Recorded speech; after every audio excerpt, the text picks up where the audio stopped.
One of the most powerful prayers that we have in the world today is something called the Ketores. The Ketores was one of the sacrifices in the Beis Hamikdash, and the prayer that we say, Pitum Ketores, goes through that sacrifice. Now, the Ketores isn't a segula that we found 100 years ago.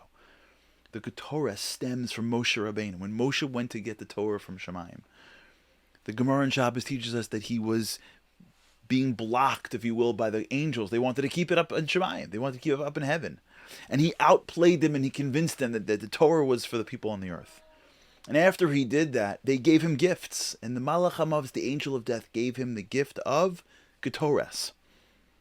And he used that gift immediately. When he came down, then a little later on, there was a fight with Korach and a plague broke out in the camp. And what did he do? He instructed Aaron, go take Ketores to block the plague. And since that, the Jews understood that one of the most powerful services they had to block plagues is Ketores. In fact, the Zohar tells us that there was a time where Pinchas ben Yair was walking in the road and he sees Eliyahu Hanavi.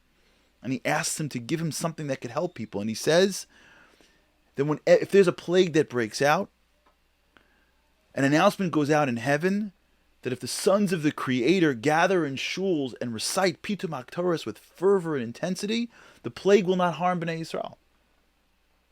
That idea that there's something that we have that was designed from the beginning of our Torah to block plagues.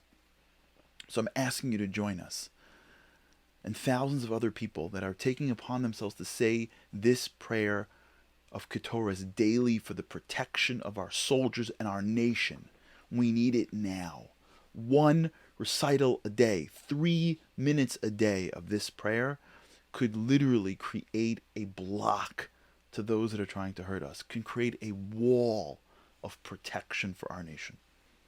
So join us. Go to ketores.net, KETORES.net, and you'll get all the information you need to join this brigade, this spiritual brigade that is doing our part to create a force field, an iron dome of Ketores around our soldiers, around each and every one of us around the world.